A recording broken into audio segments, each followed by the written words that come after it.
வணக்கம். இன்றைக்கி ஜானஸ் கிச்சனில் மரவள்ளி கிழங்குல ஊத்தப்பம் செய்யலாம். இது ரொம்ப டேஸ்ட்டாக இருக்கும். ரொம்ப ஈஸியாக செஞ்சிடலாம். நான் இந்த அளவுக்கு மரவள்ளி கிழங்கு எடுத்திருக்கேன். அதோட தோலெல்லாம் நீக்கிடுறேன். இப்போ இதை சிப்ஸு செய்வதில் வச்சு இந்த மாதிரி துருவி எடுத்துக்கலாம். இப்போ எல்லாத்தையும் துருவியாச்சு.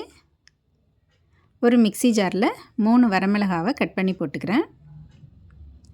அது கூடவே துருவி வச்சுருந்த மரவள்ளி கிழங்கையும் சேர்த்துக்கிறேன்.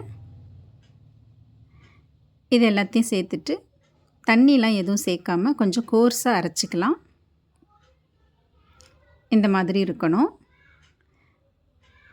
இப்போ நம்ம வீட்டில் யூஸ் பண்ணுற நார்மலான தோசை மாவில் ஒரு 4-5 கரண்டி எடுத்திருக்கேன்.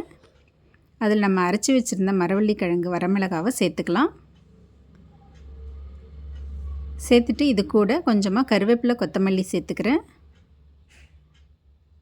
சேர்த்துட்டு இது நல்லா கலந்து விட்டுடலாம். நம்ம எடுத்திருக்க மரவள்ளி கிழங்கும் தோசை மாவும் ஈக்குவலான அளவில் இருக்கணும். இப்போ இது கூட கொஞ்சமாக மஞ்சள் தூள் சேர்த்துக்கிறேன். ஏற்கனவே தோசை மாவில் உப்பு இருக்கும். இந்த மரவள்ளி கிழங்கு சேர்த்ததுக்காக கொஞ்சமாக உப்பு சேர்த்துக்கிட்டு நல்லா கலந்து விட்டுடலாம்.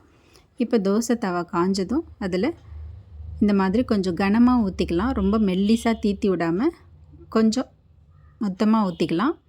ஊற்றிக்கிட்டு சுற்றி எண்ணெய் ஊற்றிக்கலாம். எண்ணெய் கொஞ்சம் கூட ஊற்றினா நல்லாயிருக்கும். இதை நல்லா சிம்மிலே வச்சு வேக வைக்கணும். மரவள்ளி கிழங்கு நல்லா நிதானமாக வேகணும். தீ அதிகமாக வச்சிடாமல் நல்ல லோ ஃப்ளேம்லேயே வச்சு இந்த மாதிரி மூடி போட்டு 2 பக்கமும் நல்லா செவக்க வேக வச்சு எடுத்துக்கலாம். அவ்வளோதாங்க, மரவள்ளி கிழங்கு ஊத்தப்பம் ரெடி ஆகிடுச்சு. இது அவ்வளோ டேஸ்ட்டாக இருக்கும் சாப்பிட்றதுக்கு. சும்மாவே சாப்பிட்லாம். இதுக்கு சைட் டிஷ்லாம் எதுவும் வேணும்னு அவசியம் இல்லை. வரமிளகாலாம் போட்டிருக்கிறதுனால கொஞ்சம் காரமாகவும் சாப்பிட்றதுக்கு நல்லாயிருக்கும். ஈவினிங் டைமில் ஸ்நாக்காகவும் எடுத்துக்கலாம். இல்லைன்னா டின்னருக்கும் செஞ்சு சாப்பிட்லாம். தேங்க்ஸ் ஃபார் வாட்சிங்.